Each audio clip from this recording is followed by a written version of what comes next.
the question basically has to do, so genes are part of the regulatory system of living systems.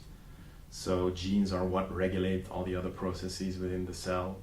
Again, depending on what hypothesis you believe, the order, the relative ordering of the chemistry, the metabolism, and that genetic system, there's some debate as to what came first. But if you believe the idea that metabolism was there before it was regulated accurately, then the idea that this chemistry could have been, in fact, quite a good assumption in that case, that the chemistry would have been globally distributed. So instead of like thinking of one single hydrothermal vent, let's say, or one particular molecule, you would have had basically like a global network of geochemical reactors that were producing organic chemistry, right? And so already this chemistry was a community level process, if you think about it in that way, distributed across the globe.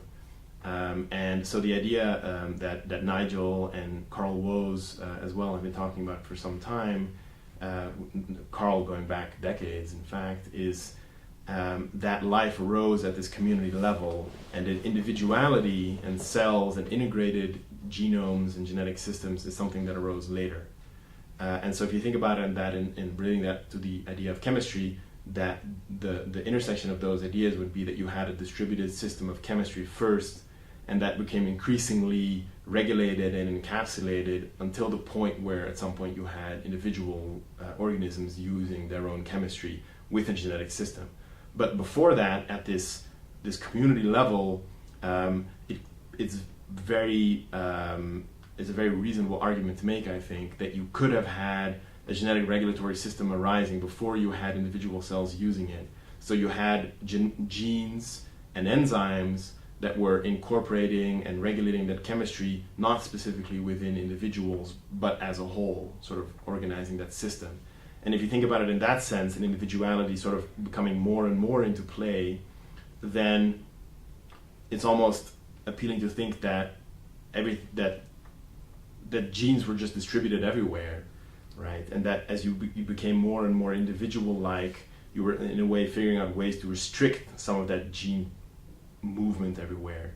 And so what we think of gene transfer may have well been the mode of genetic information sort of flowing around everywhere originally, and then increasingly sort of cutting off that exchange before you get to individuals later on. And then that would have been when the last universal common ancestor. That's where that thinking then goes. Yes, is that basically once life had enough means and mechanisms to be able to cut off some of that horizontal exchange of gene transfer. Mind you, not completely, because life today still exchanges genes, but sufficiently that individuals were able to have individual characters. Then the idea goes that then you sort of transition from mostly horizontal exchange towards more vertical descent.